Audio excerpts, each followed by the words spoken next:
Good morning, friends. This is Abhay Rathod from Rathod's classes, and today I am going to start my class, and this is very important for spoken. Okay, guys. तो आज हम सबसे पहले पढ़ेंगे use of is, am and are. इसी तरह से जितने भी वर्ब्स हैं, ऑक्सिलरी वर्ब्स हैं, उसका मैं यूज आपको बताता रहूंगा। तो सबसे पहले स्ट्रक्चर आपको लेना है।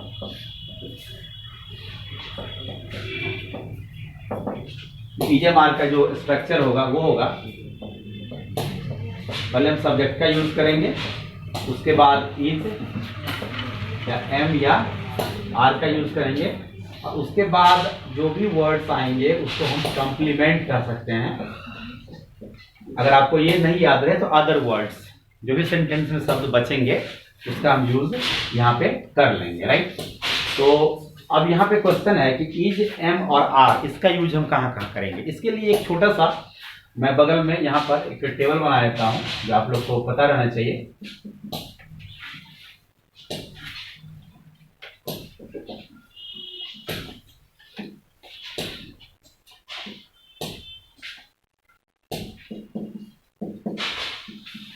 फर्स्ट पर्सन, सेकेंड पर्सन और third person,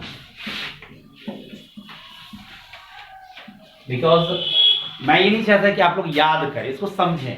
and if you understand once, automatically you can practice for that at your home and you can make a lot of sentences.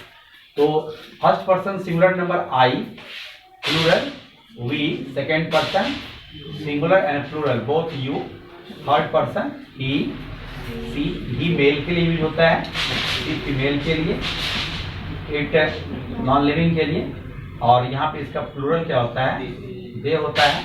और उसके बाद यहाँ पर एक नेम, कोई भी नाम, चाहे वो इंसान का हो, कोई पहाड़ का हो, कुछ भी हो, पठार का हो, कोई बुक का हो, वो हो जाएगा। तो यहीं पर मैं क्लियर कर देता हूँ कि इज, एम, आर का प्रयोग हम कहाँ करेंगे। That is very important, because if you are able to remember picture, then you can remember it forever, but if you don't remember a picture, you remember in sentence, then it will not be in your mind. तो आपको ये याद रखना पड़ेगा, ये जो I है इसके साथ हमेशा M का प्रयोग होगा, और ये जो नीचे वाला यहाँ पे थर्ड पर्सन सिंगुलर नंबर है, ये सिंगुलर कोई एक नेम, मैं इसको सर्कल कर रहा हूँ, इसके साथ हमेशा क्या लगता है, इज का प्रयोग होता है ना। ही हो कि सी हो कि इट हो कि नेम हो, उसके साथ इसका प्रयोग करेंगे। और उसके बाद जितने भी बच गए प्लूरल, राइट है, एक सेकेंड पर्सन सिंगुलर और प्लूरल दोनों में आर का प्रयोग करेंगे, और इधर जितने भी बच गए सब में आर का प्रयोग करेंगे। तो मैं लिख देता हूं we are, you are, they are, and it is. So keep this picture in your mind. आप लोग इसको थोड़ा सा ध्यान दीजिए, माइंड में सेट कर लीजिए।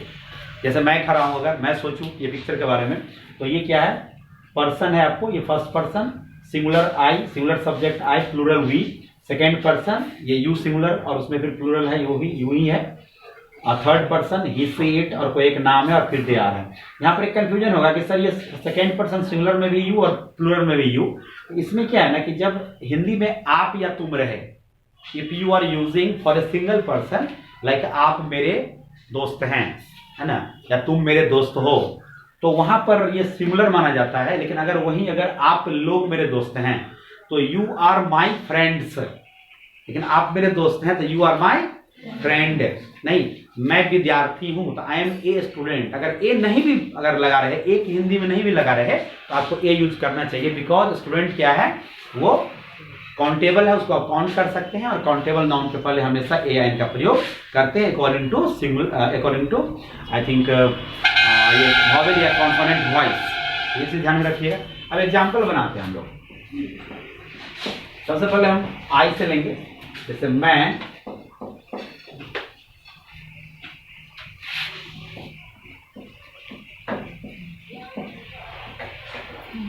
किसान हूं, क्या हो जाएगा, आई एम अ फार्मर। कभी कभी एक क्वेश्चन आता है कि सर यहाँ पर नहीं लिखा हुआ है कि मैं एक किसान हूं, तो आपने एक क्यों दिया, राइट। बट हिंदी में वो एक रहे या न रहे, वेदर एक इज प्रेजेंट और not, no matter, but in English a is very important, a आपको देना ही चाहिए, राइट। इससे पहले मैंने सेंटेंस फॉर्मेशन में आपको बताया था, अफर्मेटिव, नेगेटिव, इंट्रोगेटिव, ये सब मैंने सेंटेंस क्लियर कर दिया। आप वहां से आप रिलेट करिए। अगर किसी को हम नेगेटिव बना ले, मैं किसान नहीं हूं, तो क्या हो जाएगा? आई am not a farmer. Clear है? अब अगर किसी में अगर हो जाए क्या मैं किसान हूं, तो जब क्या हो जाएगा ना, तो ये ऑक्सिलरी वर्ब जो यहाँ पर एम का यूज किया उसको हम बाहर कर लेंगे। ये माइंड में रखिए, हर सेंटेंस हर टेंस के लिए आपको याद नहीं रखना है, एक बेसिक कॉन्सेप्ट क्लियर करना है कि अफर्मेटिव में नॉट नहीं लगाएंगे, नेगेटिव में नॉट लगाएंगे, इंट्रोगेटिव में उसको बाहर कर देंगे। जैसे अगर इसका रहेगा क्या मैं किसान हूं, इसको हम लोग क्या करेंगे? Am I a farmer. इसका हिंदी तो समझ में आ जाएगा आपको, I am not a farmer, क्या हो जाएगा? मैं किसान नहीं। So guys, am always used with I, मतलब आई के साथ ही इसका अफेयर है, कभी तलाक नहीं हो सकता है, बस यही समझो, ठीक है ना? हाँ, जब भी एम देखो उसको आई चाहिए, वो आई के साथ ही उसका यूज होगा, है ना? ये चीज ध्यान रखना। अब आई के बाद हमको यूज करना है वी, राइट? और यहीं पे हम लोग वी का यूज कर लेते हैं। जैसे रहेगा हम लोग, है ना? और यहां पर भी देखो हम लोग अगर रहेगा किसान है, वहीं पर एक ही ले रहे ताकि आप लोगों को समझ में आए। मैं किसान हूं और हम लोग किसान हैं, तो मैंने यहां यूज किया I am a farmer, but we यहाँ पे आर हो जाएगा बिकॉज ये प्लूरल है, बहुवचन है। और यहाँ पर ए फार्मर नहीं होगा, क्या हो जाएगा? फार्मर्स हो जाएगा। हम लोग किसान हैं, we are farmers, right? Because किसान जो है ये फार्मर है, ये क्या है? ये नाउन है, और उसमें हमने एस यूज किया बिकॉज यहाँ हम लोग से क्लियर हो रहा है कि कोई एक किसान नहीं है, there are lots of farmers, बहुत सारे। तो इसी तरह से जब इसका नेगेटिव होगा तो वी आर नॉट फार्मर्स। क्या हम लोग किसान है? तो आर वी फार्मर्स, ठीक है ना? क्या हम लोग किसान नहीं है? Are we not farmers. इस तरह से यूज इसका, मैं हिंदी नहीं लिख रहा हूँ, इंग्लिश में केवल बताता हूँ। इसी का नेगेटिव क्या हो जाएगा? We are not farmers. इसी का इंट्रोगेटिव हो जाएगा आर वी नॉट या आर वी फार्मर्स, क्या हम लोग किसान हैं? इंट्रोगेटिव साइन दे दीजिएगा। और इसी का नेगेटिव बनेगा तो are we not farmers.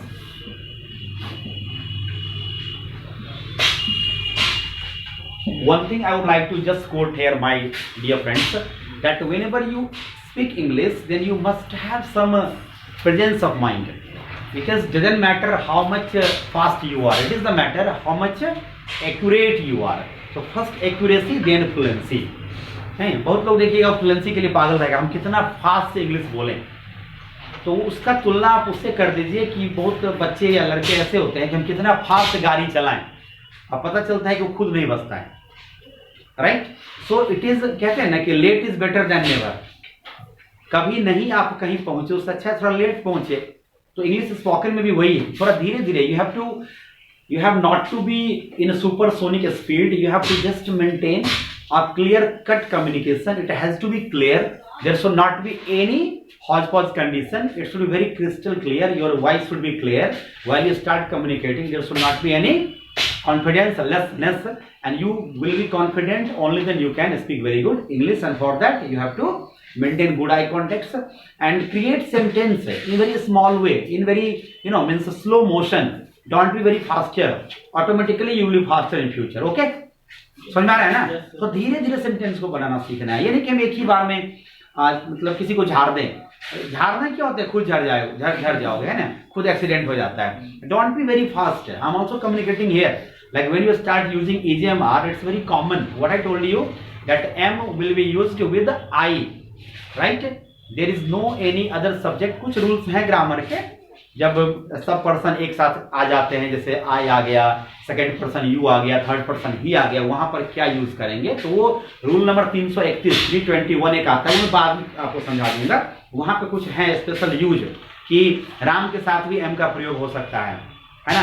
Sita के साथ भी M का प्रयोग हो सकता है, you के साथ भी M का प्रयोग हो सकता है, बट दैट इज वेरी, कहते हैं ना कि मतलब that is very different thing, but in common communication you need to understand it. Okay, अब इसके बाद देख लो क्या होगा।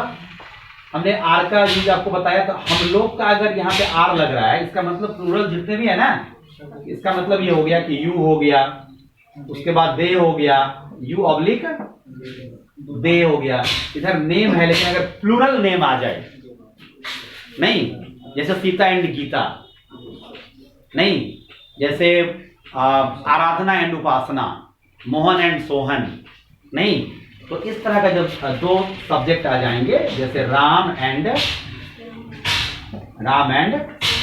श्याम, यू से पहले वी का यूज हम कर ही दिए हैं, तो इन सभी के साथ इसका प्रयोग कर लेंगे, आर का प्रयोग कर लेंगे, we you they Ram and Shyam, because it is plural subject.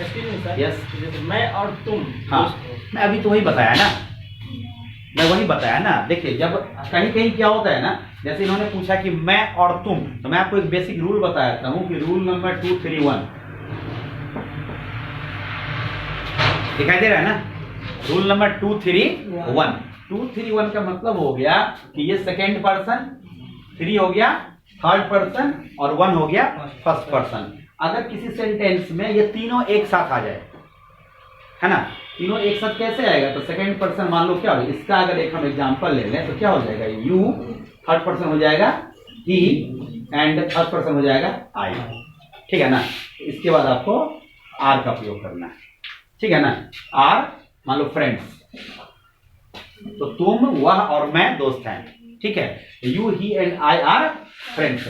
My dear friends, a very very common thing, it is not common but I want to tell कि अगर इसमें क्या रहे, कभी कभी क्या होगा ना कि मान लो सेकेंड पर्सन रहे और फर्स्ट पर्सन रहे, ये नहीं रहे, है ना। कभी कभी क्या रहेगा कि थर्ड पर्सन रहे, फर्स्ट पर्सन रहे, कुछ भी रहेगा ना, इसी के अकॉर्डिंगली सेट कर लेंगे।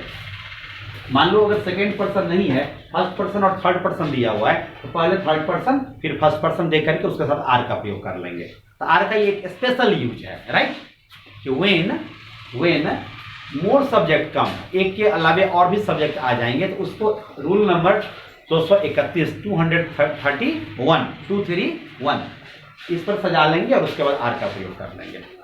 क्लियर है? अब देख लो, अब क्या बचा, एम हो गया, आर भी हो गया और इज भी हो गया। तो now it's my suggestion to all of you that whenever you create sentence, then don't get confusion, because I always take am. Am का प्रयोग किसके साथ होगा, आई के साथ। इज का प्रयोग किसके साथ होगा, third person singular number subject. Don't tell third person, third person में दे भी आता है, राम एंड श्याम भी आता है, सत्यनारायण और असत्यनारायण भी आएगा। मतलब जब दो नाम अगर एक साथ आ जाएगा तो उसके साथ फिर हमने क्या करना है, आर का प्रयोग करना है। तो don't tell third person, answer should be clear cut, there should not be any confusion. It means what, third person singular number subject, always take is, okay, and r plural subjects always take r. There is exception like second person singular number subject you, तो वहां भी r का प्रयोग करेंगे। Is are में तो कोई confusion नहीं है। अब करना क्या है, you have to practice a lot. If you don't practice, how can you be a good speaker and writer, my dear friends? It is not only for spoken but for written also. If you want to write good English, then the problem is that you are able to write but you are not able to write correctly. When you make sentences, then automatically sentences are not coming in your mind. वो क्या होता है ना कि जब आप practice कर लेंगे ना तो ऑटोमेटिक आपके माइंड में सेंटेंस आने लगेगा। ये प्रैक्टिस करना है, घर पे जा करके ढेर सारा सेंटेंस बनाना है। जैसे अगर आई से हमको आई से सेंटेंस बनाना है तो आई एम ए स्टूडेंट, है ना, नेगेटिव ले लेंगे तो I am not a student, interrogative चले जाएंगे तो एम आई ए स्टूडेंट, फिर am I not a student, फिर इसका यूज कर लेंगे, फिर आर का प्रयोग कर लेंगे। देखिए, दो चीज याद करना है कि अगर किसी चीज को अगर आप चाह रहे हो ना कि ये मुझे समझ में आ जाए, तो समझ में ऐसे नहीं आएगा, समझ में आपको यूज करने के बाद आएगा। केवल आप बहुत ज्यादा प्रैक्टिस ही कर लोगे तो practice makes a man correct, practice also tells you whether you are right और रॉन्ग। तो बहुत ज्यादा प्रैक्टिस, मान लो कि आप किसी कंपटीशन का तैयारी कर रहे हो, आप सेट प्रैक्टिस कर रहे हो, लेकिन सेट प्रैक्टिस से ज्यादा बेटर है कि जो आप 10 सेट पहले बनाए हैं उस 10 सेट को 100% आपको पता चलना चाहिए कि ये कैसे होता है। तो only solution is not a matter, understanding is the matter. First understanding then solution, it will give you a result. Result के लिए सबसे पहले समझदारी बहुत जरूरी है, उसके बाद प्रैक्टिस और उसके बाद आपका रिजल्ट आ जाएगा। Okay. Now, anybody has any question? No, it's sufficient. So, once again, my dear friends, I would like to request to all my viewers who are watching me on YouTube, and if you have not subscribed my channel yet, please subscribe. And name is very common, Abhay Rathod channel. And I will be giving you a lot of grammatical items and spoken as well. And I want to say you that you have not to go anywhere. आपको English के लिए कहीं नहीं जाना पड़ेगा. अगर आप इस चैनल से कनेक्टेड रहें तो आपसे दूसरे इफेक्टेड रहेंगे अंग्रेजी में, ये मेरी गारंटी है. Thank you very much. Wish you all the best.